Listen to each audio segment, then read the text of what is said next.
नमस्कार, शाम के 5 बज चुके हैं और आपके साथ मैं हूं नगमा और वक्त हो गया है हमारे खास शो का जिसका नाम है देख रहा है इंडिया। इस शो में सबसे पहले बात बरेली की।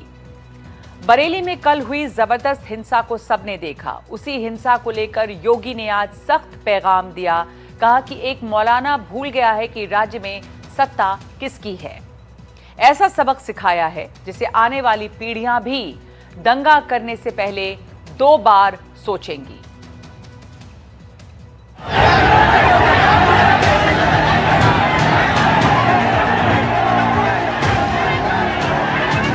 तो मौलाना भूल गया कि शासन किसका है। वो ये मानता था धमकी देंगे और हम जबरदस्ती जाम कर देंगे। हमने कहा जाम नहीं होगा, कर्फ्यू भी नहीं लगेगा, लेकिन कर्फ्यू का सबक तुम्हें ऐसा सिखा देंगे कि तुम्हारी आने वाली पीढ़ी दंगा करना भूल जाएगी।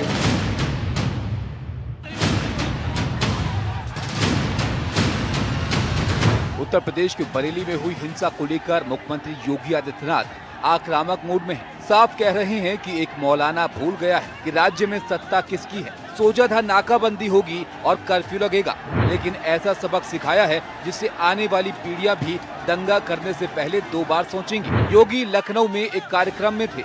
इस दौरान बरेली हिंसा पर योगी ने क्या कुछ कहा, ये आपको सुनाते हैं। क्या तरीका है? आप सिस्टम को ब्लॉक करना चाहते हैं, और यह प्रवृत्ति थी यूपी के अंदर। 17 के पहले यही होता था, और हम इसी बात को कह सकते हैं कि 17 के बाद हमने कर्फ्यू भी नहीं लगने दिया। लेकिन ऐसे बैरियर को चुन चुन करके वे जिस प्रकार की भाषा को समझते थे उस प्रकार की भाषा से उनको समझा करके उसको उसकी सजा दिलाने का काम भी किया है। दरअसल ये पूरा मामला आई लव मोहम्मद को लेकर जारी बवाल से जुड़ा है। कल जुमे की नमाज थी। बरेली में भी भारी संख्या में लोग नमाज के लिए जुटे थे। मौलाना तौकीर रजा के आह्वान पर आई लव मोहम्मद के समर्थक इस्लामिया ग्राउंड की ओर जाने की कोशिश कर रहे थे। पुलिस ने उन्हें रोका तो बवाल शुरू हो गया। देखते ही देखते भीड़ हिंसक हो गई। ऐसी तस्वीरें आई जिसमें बच्चों के हाथों में भी पत्थर थमाए गए और बच्चों ने भी पत्थरबाजी की। पथराव के बीच गोलियों की भी तरतराहट सुनी गई। इसी भीड़ में से किसी ने कुछ राउंड फायरिंग भी की।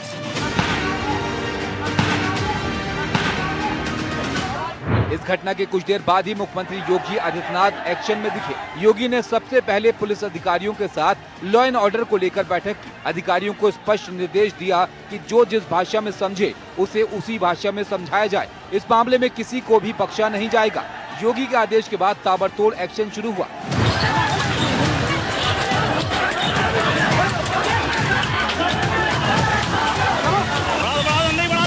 बरेली हिंसा मामले में अब तक 8 लोग गिरफ्तार हो चुके हैं। 50 से ज्यादा लोगों को हिरासत में लिया गया। 9 FIR दर्ज किए गए हैं, जिसमें 1700 से ज्यादा लोगों के खिलाफ केस दर्ज किया गया है। CCTV खंगाले जा रहे हैं। वहीं इस हिंसा में 10 पुलिसकर्मी घायल हुए हैं।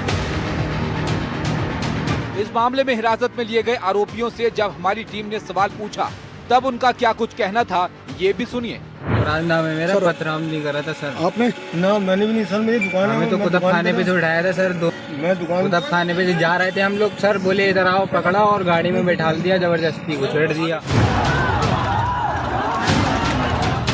बहरहाल खुद को दोषी कौन बताता है, लेकिन इस पूरे बवाल के पीछे तौकीर रजा का हाथ बताया जा रहा है। इस हिंसा को लेकर जब हमने तौकीर रजा से सवाल पूछा तब उन्होंने क्या कहा, आप भी सुनिए। मेरा सिर्फ इतना मकसद था कि मैं वहाँ जाता, नमाज पढ़ता, उसके बाद अपना मेमोरेंडम देता और अपने लोगों से मैं ये अपील करता कि खैरियत के साथ और दुरूद शरीफ का नजराना पेश करते हुए वापस अमन के साथ अपने घरों को जाएं। तौकीर बात तो अमन और चैन की कर रहे हैं, लेकिन बरेली में इतनी बड़ी जो हिंसा हुई उसका जिम्मेदार आखिर कौन है? जब इसको लेकर तनाव बढ़ रहा है तो तौकीर ने भीड़ बुलाने का आह्वान क्यों किया था? तौकीर से जब इसको लेकर सवाल पूछा गया तो कह दिया कि उनके नाम झूठी अफवाह फैला दी गई। इस बार मैंने ये किया कि मैं अपने घर पे नहीं रहा एहतियात की वजह से, और अपने एक दोस्त के यहाँ फाइक इनकलेव में आकर यहाँ क़याम किया मैंने रात को। झूठा मेरा पैड इस्तेमाल करके और लोगों को गुमराह करने की कोशिश की गई, झूठा बयान अखबार में छापा गया मेरे नाम से और लोगों को गुमराह करने की कोशिश की गई। बरेली में हिंसा सिर्फ एक जगह पर नहीं हुई, बल्कि 3-4 जगहों से ऐसी घटनाएं सामने आई। भले पुलिस ने कल घंटे 2 घंटे के अंदर हालात पर काबू पा लिया, लेकिन इलाके में अभी भी तनाव का माहौल है। Bureau report, NDTV India. जुमे की नमाज के दौरान बरेली में हुई हिंसा के बाद अब भी वहां पर तनाव की स्थिति बनी हुई है, लिहाजा पुलिस ने एहतियातन इंटरनेट सेवा बंद कर दी है। अगले 48 घंटे यहां पर इंटरनेट बंद रखने का फैसला लिया गया है और इसके अलावा इस मामले में भड़काऊ बयान देने के आरोप में मौलाना तौकीर रजा को गिरफ्तार कर लिया गया है। इसके अलावा अब तक 11 केस दर्ज करके 8 आरोपियों को गिरफ्तार भी किया गया है। और मेरे साथ इस पर और बातचीत के लिए जुड़ गए हैं हमारे सहयोगी रवीश रंजन शुक्ला जो बरेली से हमारे साथ जुड़े हैं। रवीश, वहां पर की स्थिति अब क्या है? इंटरनेट सेवा बंद है, लेकिन क्या हालात कुछ काबू में आए हैं? जिस तरह की हिंसा भड़की थी उसके बाद की स्थिति वहां क्या दिखाई दे रही है? जी देखिए नगमा, अगर मैं बात करूं बरेली की तो स्थिति सामान्य है। अभी आप देखिए कि अजय कुमार साहनी है जो कि डीआईजी हैं, उन्होंने फ्लैग मार्च यहां पर तमाम सारे जो हिंसाग्रस्त इलाके हैं वहां पर की है और फिलहाल जो है वो स्थिति सामान्य है।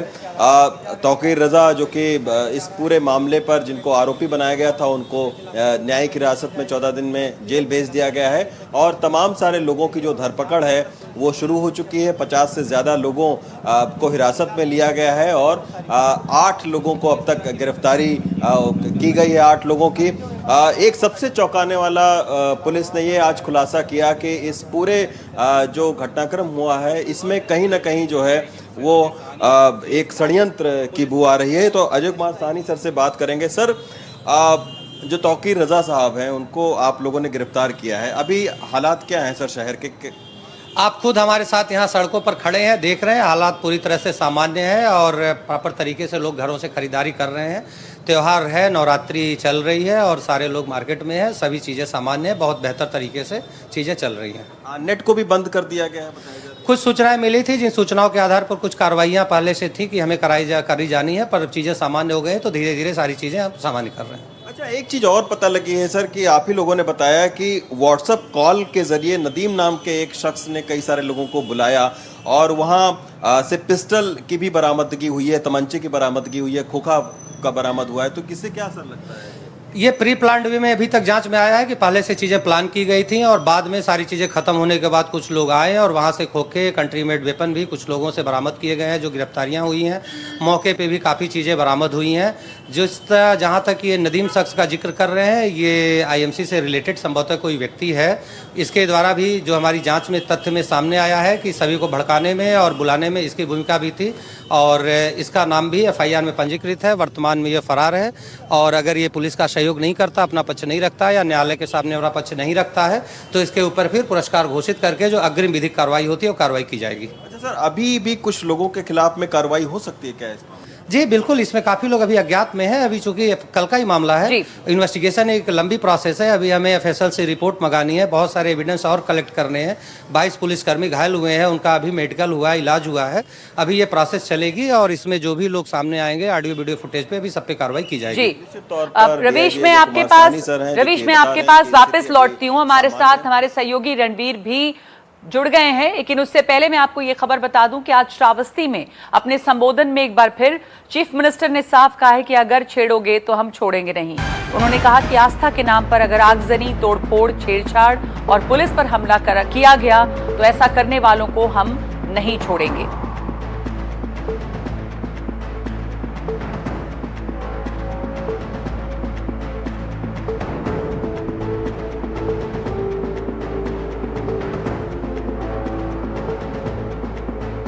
महापुरुष किसी भी परंपरा में हो उनका सम्मान होना चाहिए। आस्था अंतःकरण का विषय है, प्रदर्शन का विषय नहीं हो सकता। जिसकी जो आस्था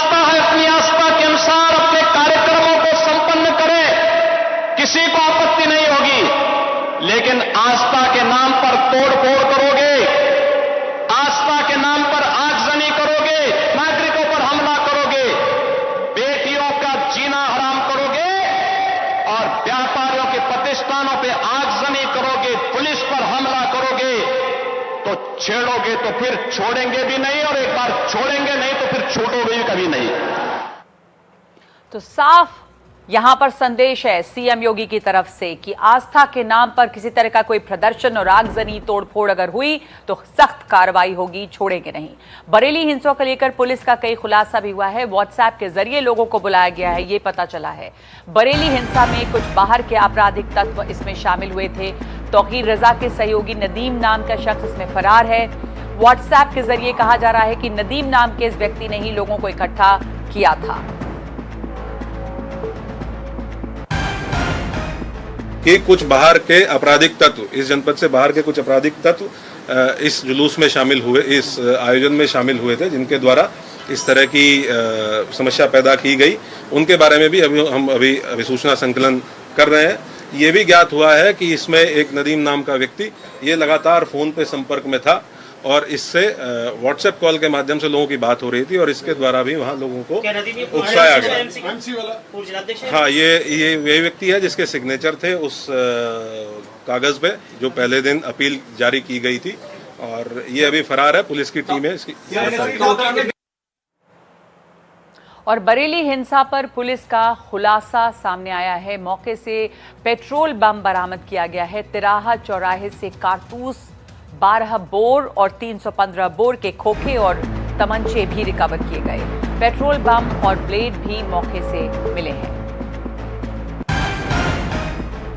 इन दर्ज एफआईआरों में आज हम लोगों के द्वारा कुल 8 अपराधियों को, जो इस घटना में शामिल थे, 8 अभियुक्तों को गिरफ्तार करके जेल भेजा गया है। टोटल जो 10 एफआईआर दर्ज हुई हैं, उसमें जो प्रमुख एफआईआर है थाना कोतवाली की, इसके बारे में मैं आपको बता देता हूँ। एफआईआर नंबर 489/25, जिसमें भारतीय न्याय संहिता की धारा 109(1), 109(2), 118(2), 121(2), 189(5), 191(2), 195(1), 196(1), 196(2), धारा 223, 310(2), 324(5), 324(6), 61(2), धारा 62, आपराधिक कानून संशोधन अधिनियम धारा 7, सार्वजनिक संपत्ति नुकसान निवारण अधिनियम धारा 3 और सार्वजनिक संपत्ति नुकसान निवारण अधिनियम धारा 4। इन समस्त गंभीर धाराओं में जो हमारी प्रमुख एफआईआर है, तो कई तरह की गंभीर धाराएं लगी हैं। उधर बरेली हिंसा से जुड़ी सबसे बड़ी खबर यह आ रही है कि मौलाना तौकीर रजा गिरफ्तार कर लिया गया है। तौकीर रजा समेत 8 लोगों की गिरफ्तारी हुई है और मौलाना तौकीर रजा पर भड़काऊ बयानबाजी का आरोप है। 7 एफआईआर में मौलाना तौकीर रजा का नाम बताया जा रहा है।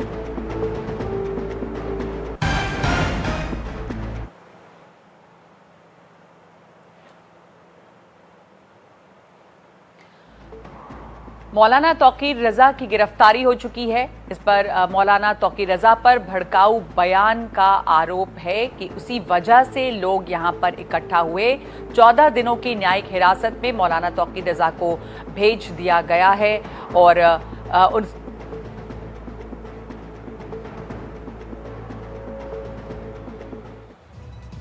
आरोपियों के परिजनों ने एनडीटीवी से कहा है कि जानबूझकर हमारे लोगों को गिरफ्तार किया गया है। परिजनों ने आरोपियों की रिहाई की मांग की है। बातचीत में ये बताया है कि जानबूझकर लोगों को गिरफ्तार किया गया है। हालांकि एफआईआर कई दर्ज हुई हैं और बहुत सख्त दफाओं में ये एफआईआर दर्ज की गई है।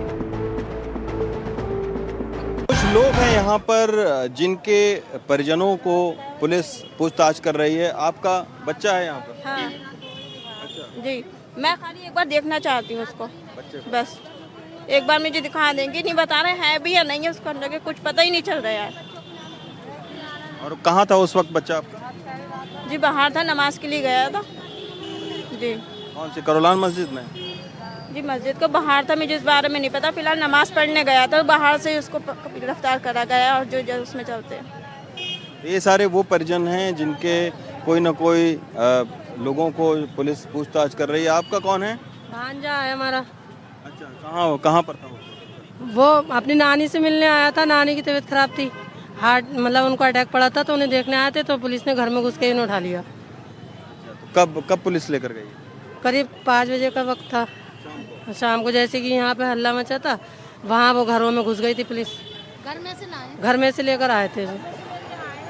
और अब तक दिखाया भी नहीं है कहाँ है क्या है। रात भी इतनी रात में गए हम, कभी कभी उस गेट पे भेजे निकल रहे थे सब लोग, फिर पता ही नहीं लगा कहाँ है। नहीं मिलने नहीं दे रहे हम लोगों को किसी को भी। हमारा ही भाई है, ये शराफत में की दरगाह पे दुकान लगाया हुआ वो, तो उसको वहाँ से उठा के लेके आ गए हैं। हाँ, वहाँ से वो थोड़ा सा खाना लेने आया था अपना, तो उसको उठा के लेके आया। रात भर दुकान उसकी ऐसी लगी रही यहाँ पे, ना मिलने दे रहा है, ना खाने के नहीं दे रहा है, ना कुछ। और उसने कुछ भी नहीं करा। और 6:30 बजे की करीब मगरिब की बात है, उस टाइम पे कौन सा झगड़ा हुआ जिस टाइम पे आप उठा के लाए उन्हें? निश्चित तौर पर ये बरेली की कोतवाली है और उसके बाहर ये वो लोग हैं जिनके किसी न किसी को पुलिस ने हिरासत में लिया है और उनसे पूछताछ कर रही है। अब पुलिस सारे सीसीटीवी और सोशल मीडिया के वीडियो को देख रही है ताकि ये चिन्हित किया जा सके कि आखिर इस बवाल में कौन कौन लोग शामिल थे। और उत्तर प्रदेश में बरेली के अलावा कई और शहरों से ऐसी तस्वीरें सामने आई हैं। जगह जगह प्रदर्शन हुए हैं, कई जगहों से हिंसक तस्वीरें भी आई हैं और ये बवाल बिहार तक पहुंच गया है।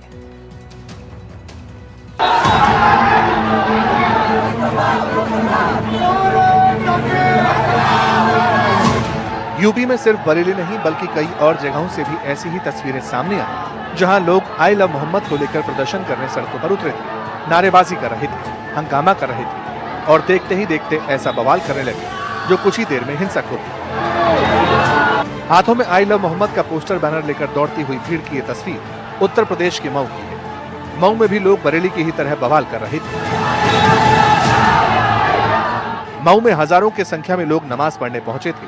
आई लव मोहम्मद को लेकर प्रदर्शन हिंसक न हो जाए, इसे लेकर पहले से ही भारी पुलिस बल की तैनाती हो चुकी थी। लेकिन जुमे की नमाज के बाद जैसे ही लोग बाहर आए, प्रदर्शन करना शुरू कर दिया। पुलिस समझाती रही, लेकिन लोग मानने को तैयार नहीं थे। तस्वीरें देखिए, कैसे भीड़ आगे बढ़ती जा रही है और किसी भी हाल में मानने को तैयार नहीं। शरारती तत्व जब लाख समझाने पर भी नहीं माने, तब पुलिस को लाठियां भांजनी पड़ी। इसके बाद जो जहां था, जिस हाल में था, जैसे था वैसे भाग खड़ा हुआ।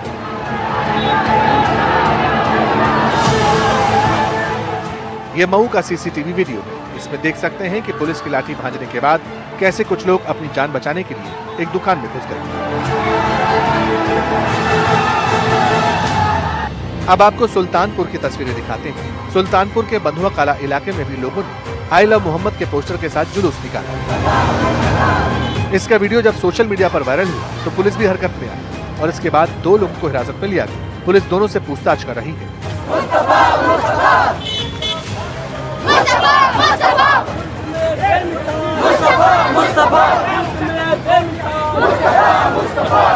इधर कुछ जगहों पर बवाल चल ही रहा था कि बागपत से भी प्रदर्शन की खबरें। सैकड़ों लोगों ने आई लव मोहम्मद के पोस्टर के साथ जुलूस निकाला। पुलिस ने रोका तो लोग पुलिस के साथ ही भिड़ गए। पुलिस ने फौरन एक्शन लेते हुए 150 से ज्यादा लोगों के खिलाफ केस दर्ज कर लिया और कई लोगों को हिरासत में लेकर पूछताछ कर रही है। ये दुकानदार हैं कि उन्होंने बाहर बैनर लगाया हुआ था आई लव मोहम्मद सल्लल्लाहु अलैहि वसल्लम। भाई हम अपने नबी से प्यार करते हैं, किसी के धर्म के बारे में गलत नहीं कह रहे, लेकिन अपने मजहब की हमें हिंदुस्तान के अंदर पूरी आज़ादी है अपने मजहब पर चलने की। यूपी के कानपुर से शुरू हुआ बवाल देखते ही देखते कई राज्यों में फैल गया। बवाल के बीच बिहार इससे बचा हुआ था, लेकिन अब बिहार में भी इस विवाद की एंट्री हो गई। बिहार के अररिया में धार्मिक कमेंट को लेकर आक्रोश भड़क गया। लोगों ने दुकानों पर पथराव के साथ उग्र प्रदर्शन किया। तकरीबन 8 बजे सुबह कुछ मुस्लिम तत्व के लोगों द्वारा जो जोगबनी थाने के आगे एक विरोध प्रदर्शन किया जा रहा था। आई लव मोहम्मद का बैनर पोस्टर लेकर कुछ लोग विरोध प्रदर्शन करते हुए मार्केट की तरफ आए। वो एकदम शांति प्रिय आ रहे थे, परंतु जैसे ही वो मार्केट के अंदर आए, उन्होंने एक नारा लगाया, मेरे ऊपर तलवार से हमला किया है। हम अपने बचाव के कारण अपनी तरफ आए और हम अपने लोगों को बताएं और उसके जवाबी कार्रवाई में हम लोग यहाँ खड़े हैं। आई लव मोहम्मद को लेकर प्रदर्शन शहर दर शहर फैलता जा रहा है। बड़ी बात यह है कि यह प्रदर्शन अब हिंसा का रूप अख्तियार कर चुका है। सवाल यह है कि आखिर ये बवाल कब थमेगा। Bureau report, NDTV India. और अब बात करते हैं गुरुग्राम की, जहां एक तेज रफ्तार थार डिवाइडर से जा टकराई। हादसा इतना भयानक था कि थार के परखच्चे उड़ गए और थार में मौजूद 6 लोगों में से 5 लोगों की मौके पर ही मौत हो गई।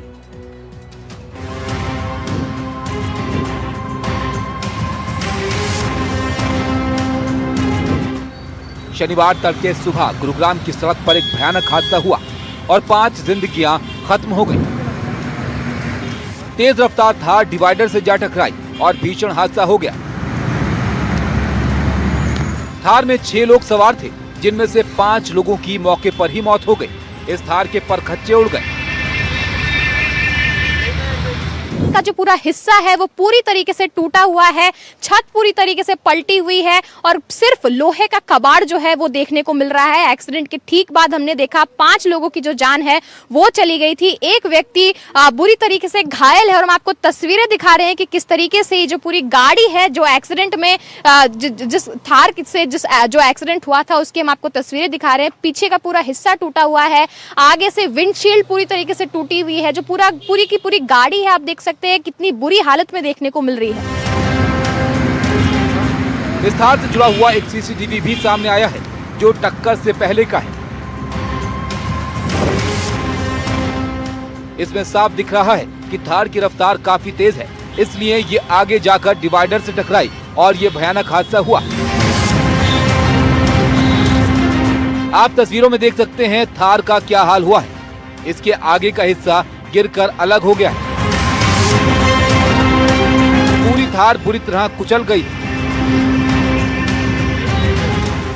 थार के हिस्से टूटकर दूर दूर जा गिरे। नंबर प्लेट कहीं, बोनट का हिस्सा कहीं। गाड़ी की हालत देखकर अंदाजा लगाया जा सकता है कि रफ्तार कितनी तेज रही होगी। पुलिस का भी मानना है कि तेज रफ्तार की वजह से ही यह हादसा हुआ। जो स्पॉट पर जो स्किड मार्क्स हैं, स्किड मार्क्स को देखते हुए ऐसा लग रहा है कि गाड़ी जो थी काफ़ी स्पीड में थी और प्रारंभिक तौर पर तो ऐसा लग रहा है कि स्पीड की वजह से ही ये गाड़ी का एक्सीडेंट हुआ है। 6 लोगों में से 5 लोगों की मौके पर ही मौत हो गई। पुलिस ने शवों को पोस्टमार्टम के लिए भेज दिया है। सभी के परिवार वालों को सूचना दे दी गई है। घायल शख्स को अस्पताल में भर्ती कराया गया। एक तेज रफ्तार थार यहाँ इसी डिवाइडर से आकर टकराई। आपको बता दिए NH 48 का एग्जिट 9 है, जहां आज सुबह 4:30 बजे उत्तर प्रदेश से कुछ युवा थार चलाते हुए यहाँ पर आए थे, जिसके बाद क्योंकि थार काफी तेज रफ्तार से चल रही थी इस वजह से जो गाड़ी है वो बेकाबू हो गई और इस डिवाइडर से आकर टकरा गई। आपको दिखा रहे तस्वीरों के जरिए हादसा इतना भीषण था कि अभी भी आपको गाड़ी के जो अवशेष है वो देखने को मिल सकते हैं। चारों तरफ शीशा जो है वो बिखरा पड़ा है। साथ ही साथ हादसा इतना भयानक था कि 5 युवकों की मौके पर ही मौत हो गई, जबकि एक अन्य सवार गंभीर रूप से घायल है। गाड़ी के जितने टुकड़े हैं वो अभी भी यहाँ पर देखने को मिल रही है। गाड़ी इस वक्त पुलिस ने अपने कस्टडी में ले ली है और ट्रैफिक पुलिस के अधिकारी ने बताया है कि हादसे की प्राथमिक वजह गाड़ी की तेज रफ्तार और नियंत्रण खो देने की वजह से हुई है। आगे की जांच के बाद ही पूरी तस्वीर साफ होगी। इस गाड़ी का नंबर यूपी का है। ये थार दिल्ली से झारसा चौक के एग्जिट नंबर 9 की ओर आ रही थी, तभी डिवाइडर से जा टकराई। टक्कर इतनी भयानक थी कि थार का बुरा हाल हो गया।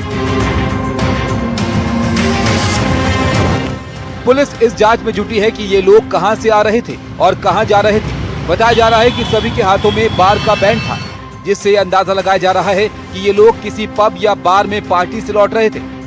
अब जो जानकारी मिल रही है उसके तहत ये पता चलता है कि जितने भी युवक युवतियां इस गाड़ी में लौट रहे थे वो क्लब से आए थे। क्लब के जो रिस्ट बैंड है वो उनके हाथों पर मिले थे और उसके बाद से हम देख रहे हैं कि क्लब से वापस आते टाइम, क्योंकि गाड़ी काफी तेज रफ्तार में थी, ये डिवाइडर से टकराई और इस तरीके से हम देख सकते हैं कि कितना भयानक हादसा हुआ। 5 लोगों की मौके पर जान चली गई और एक व्यक्ति गंभीर रूप से घायल है। फैमिली को इन्फॉर्म कर दिया गया है, उनकी फैमिली से कॉन्टैक्ट पुलिस के द्वारा कर लिया गया। उनसे संबंधित जो जानकारी है ये पुलिस के द्वारा ली जा रही है कि ये किस लिए यहाँ पर आए थे और ये कहाँ ये काम करते हैं और ये कैसे ये लोग इकट्ठे हुए।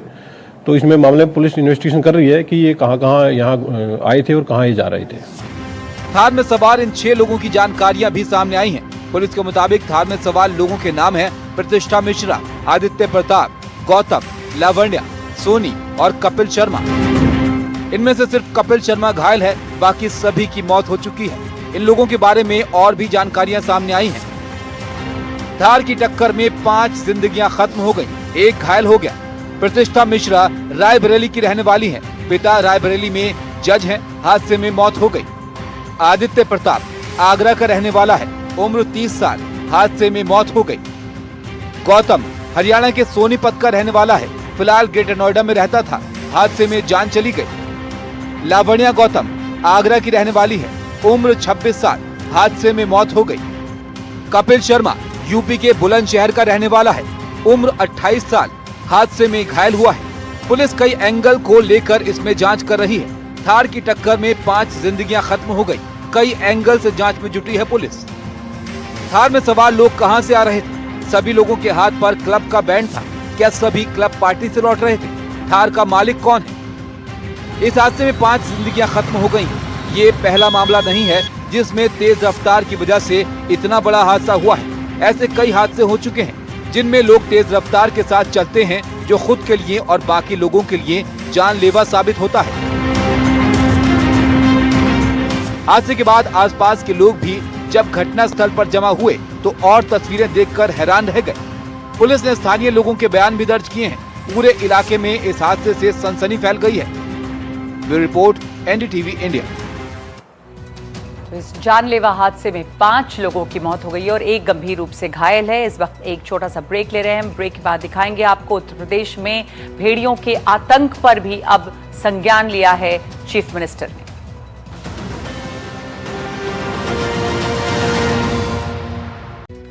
चीफ मिनिस्टर योगी आदित्यनाथ आज बहराइच पहुंचे और इस दौरान सीएम योगी ने भेड़ियों के हमलों में मारे गए और घायल मासूमों के परिजनों से मुलाकात की, साथ ही पीड़ित परिवारों को सहायता राशि भी प्रदान की। गौरतलब है कि कैसरगंज तहसील के फखरपुर ब्लॉक में 9 सितंबर से आदमखोर भेड़ियों ने आतंक मचा रखा है। अब तक भेड़ियों के हमलों में 4 मासूमों की जान जा चुकी है, जबकि 10 से ज्यादा बच्चे घायल हैं। भेड़ियों के लगातार हमलों का सीएम ने संज्ञान लिया है।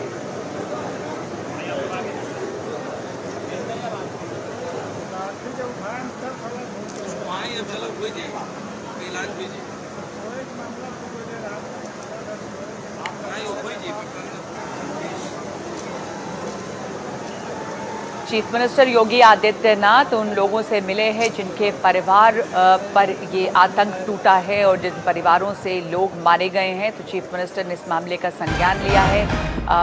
10 से ज़्यादा बच्चे इन हमलों में अभी घायल हैं।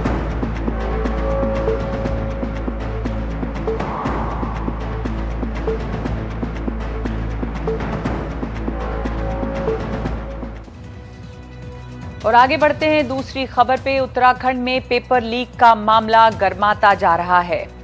प्रदेश के 13 जिलों में बीते 5 दिन से छात्र आंदोलन कर रहे हैं। यहां पे सीएम धामी इस मामले में सख्ती दिखाते हुए नकल जिहाद कह रहे हैं इसे, और दूसरी तरफ सड़कों पर प्रदर्शन चल रहा है। और हाल ये है कि ये मामला रामलीला के मंचन तक भी पहुंच गया है।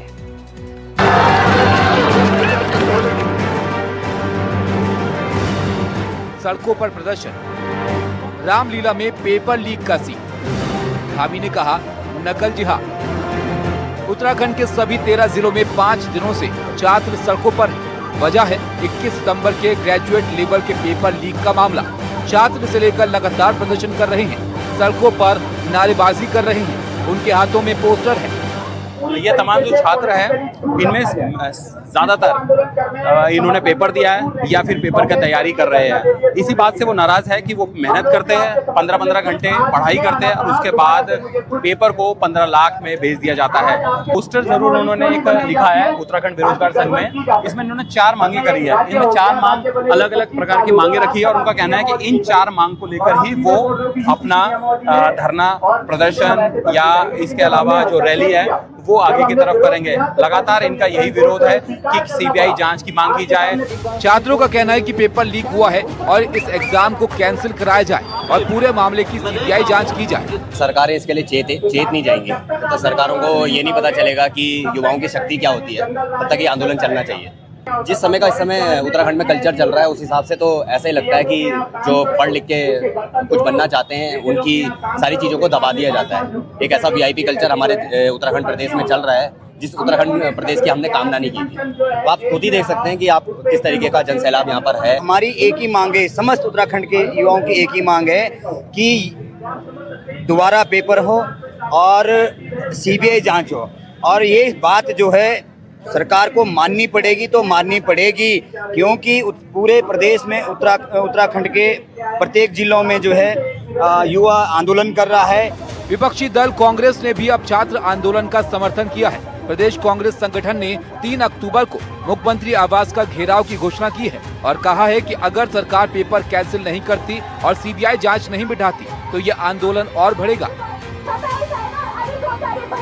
3 तारीख को हम मुख्यमंत्री का आवास घेर रहे हैं और उसके बाद अभी हमारी एक मीटिंग होने वाली है 1-2 दिन में, उसमें हम तय करेंगे कि प्रदेश व्यापी जो हमारा एक यात्रा निकलनी है वो यात्रा कब से हम करेंगे, डेट आपको बताएंगे। उत्तराखंड की सड़कों पर पेपर लीक को लेकर चल रहा प्रदर्शन अब रामलीला के मंच तक पहुंच गया है। ये अल्मोड़ा के द्वारा हाट की रामलीला है। अब इस रामलीला का एक वीडियो भी जमकर वायरल हो रहा है। इस वीडियो में दिख रहा है कि कैसे रामलीला के मंच से पेपर चोरपुर का राजा हाकम सिंह का किरदार दर्शकों को पेपर लीक के खिलाफ सचेत करता दिख रहा है। पेपर चोरी काम मेरा गाना गाकर यहाँ भी पेपर लीक का मुद्दा उठाया गया। अरे पेपर चोरी काम छुमेरो हाकम मेरो,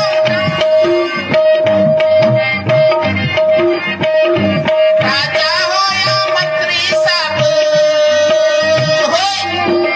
मंत्री हो या सुमंत्री सब तापनी नरसामणी धाम में तो राजा हूँ। इस वायरल वीडियो में दिख रहा है कि मंच से हाकम सिंह का किरदार करने वाला शख्स मंच से मंत्री से लेकर संतरी तक को पेपर लीक के मामले में शामिल होने और 5-5 लाख रुपए में पेपर बिकने की बात कर रहा है। 5 लाख में, अरे कद्दू में, अरे मैं 5 लाख के शगर ने क्या है जो तुम्हें पेपर हला नौकरी लाग लेता वो तो क्या अरे नाना ने पेपर 5 लाख में फुल पत्रों पेपर लीक को लेकर प्रदर्शन के बीच राज्य के मुख्यमंत्री पुष्कर सिंह धामी ने कहा कि नकल जिहाद को किसी कीमत पर कामयाब नहीं होने देंगे। कोचिंग माफिया और नकल माफिया एक होकर राज्य में नकल जिहाद छेड़ने का प्रयास कर रहे हैं। जांच से पहले ही प्रदेश में अराजकता फैलाने का प्रयास कर रहे हैं। लेकिन मैं आप सभी उन सभी नकल माफियाओं को, उन जिहादियों को बता देना चाहता हूं कि हमारी सरकार राज्य में नकल माफियाओं को जब तक मिट्टी में नहीं मिला देगी तब तक हम गारंटी नहीं करेंगे। आपको बता दें कि रविवार को हुई UKSSST परीक्षा को लेकर छात्र सड़कों पर डटे हुए हैं। छात्र सीबीआई जांच की मांग पर अड़े हुए हैं। 6 दिनों से सड़कों पर छात्रों का प्रदर्शन चल रहा है। प्रदर्शन कर रहे छात्र सड़कों पर ही खाना बना रहे हैं। सरकार से ठोस कार्रवाई की मांग करते हुए छात्र डटे हुए हैं।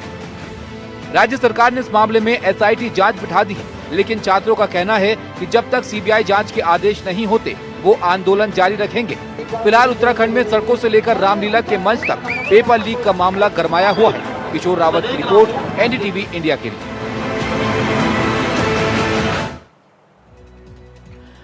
गुरुग्राम में एक सोशल मीडिया इन्फ्लुएंसर का एक पुलिसकर्मी ने पीछा किया। उनकी कार का नंबर ट्रैक कर नाम ढूंढा और फर्जी ID से इंस्टाग्राम पर मैसेज भेजे। महिला ने वीडियो शेयर कर आप बीती बताई। थाने में केस दर्ज कर पुलिसकर्मी को सस्पेंड कर दिया गया है। PCR वाला जिसको कि गवर्नमेंट ने हमारी सेफ्टी और सिक्योरिटी के लिए अपॉइंट किया है, वो इस तरह से मेरी लाइव मूवमेंट ट्रैक करके मेरी पर्सनल डिटेल्स निकाल के मुझे इस तरह वीडियो में दिख रही ये महिला एक सोशल मीडिया इन्फ्लुएंसर है और एक कांस्टेबल पर आरोप लगा रही है, जिसकी वजह से गुरुग्राम पुलिस एक बार फिर सवालों के घेरे में आ गई है। महिला ने आरोप लगाया कि देर रात घर लौट रही थी और उनका पीछा किया गया, उनकी पर्सनल डिटेल्स का दुरुपयोग किया गया। PCR वाला जिसको कि गवर्नमेंट ने हमारी सेफ्टी और सिक्योरिटी के लिए अपॉइंट किया है, वो इस तरह से मेरी लाइव मूवमेंट ट्रैक करके मेरी पर्सनल डिटेल्स निकाल के मुझे इस तरह से मैसेज कैसे कर सकता है? And he didn't stop there, he started texting me rubbish. उसके बाद पुलिसकर्मी ने महिला की कार का नंबर नोट कर उनकी निजी जानकारी निकाली और फर्जी ID बनाकर उनसे दोस्ती की कोशिश की। पुलिसकर्मी के खिलाफ कड़ी कार्रवाई की मांग करते हुए महिला ने पूरे घटनाक्रम को सोशल मीडिया पर साझा कर दिया। 3 मिनट की वायरल वीडियो में सोशल मीडिया इन्फ्लुएंसर ने पुलिसकर्मी के फर्जी चैट ID और बातचीत के स्क्रीनशॉट भी दिखाए। एकदम से डाउट हुआ कि ये शायद वही बंदा है। मैंने उसको ऐड किया एंड आई टेक्सटेड हिम कि आप कौन हो और मुझे क्यों मैसेज कर रहे हो। तो विच ही रिप्लाइड कि मैं पीसीआर में बैठा हुआ पुलिस वाला हूं, आप मेरे आगे से निकले, देखते ही आप मुझे बहुत अच्छे लगे, इसलिए मैंने आपकी गाड़ी के नंबर से आपकी पर्सनल डिटेल्स निकाली, आपका इंस्टाग्राम ढूंढा and because I couldn't message you, मैंने आपकी रील पे कमेंट किया कि आप बहुत सुंदर हो, आप इतने साल के दिखते नहीं हो, मुझसे 2 साल बड़े दिखते हो, मुझे आपसे दोस्ती करनी है, मेरी कोई फीमेल फ्रेंड नहीं है, ब्ला ब्ला ब्ला, इस तरह के फालतू messages. And I was so shocked and disturbed कि एक पुलिस वाला मुझे इस तरह से मैसेजेस कैसे कर सकता है। महिला ने 3 मिनट के वीडियो में बताया कि 14 सितंबर की रात 12:30 बजे वो कार से घर लौट रही थी। वो आरडी सिटी के गेट नंबर 3 से निकलकर सेक्टर 45 पहुंची। घर पहुंचने के बाद उनके इंस्टाग्राम रील पर सिमरन चोपड़ा नाम की आईडी से कमेंट आया, जिसमें लिखा था, क्या आप वही हैं जो 15 मिनट पहले टाटा पंच कार में गई थी। महिला ने इसे अपनी फॉलोअर समझकर जवाब दिया। उस शख्स ने लिखा, पुलिस की नजर बहुत तेज होती है, मैसेज में बात करें। ये पढ़कर महिला को याद आया कि रास्ते में एक पीसीआर वैन उनके आसपास मंडरा रही थी।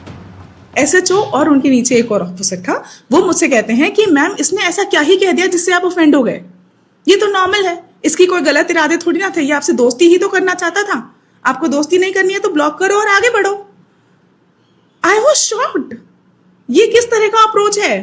पुलिस वाले मुझसे ये कह रहे हैं, वो मुझे ये कह रहे हैं कि हम तो अपनी बहू बेटियों को भी यही कहते हैं कि ऐसे मैसेजेस को ब्लॉक करो और आगे बढ़ो।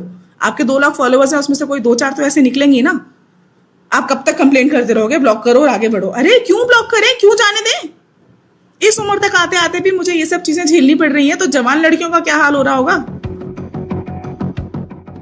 वही मामले के तूल पकड़ने के बाद पुलिस ने आरोपी पीसीआर पर तैनात सिपाही को निलंबित कर दिया है। ये पुलिस कांस्टेबल पीसीआर पर तैनात था। महिला ने डर की वजह से मैसेज कर पूछा कि वो कौन है। जवाब में पुलिसकर्मी ने कबूल किया कि उसने उनकी कार का नंबर देखकर नाम और इंस्टाग्राम प्रोफाइल ढूंढा, फिर डायरेक्ट मैसेज का ऑप्शन न होने पर कमेंट किया। शिकायत पर साइबर पुलिस ने पुलिसकर्मी को पकड़ लिया है। महिला का आरोप है कि थाने में एसएचओ और अन्य अफसर ने कहा, मैडम इसमें बुरा क्या हुआ, वो तो सिर्फ दोस्ती करना चाहता था, उसे ब्लॉक कर दीजिए।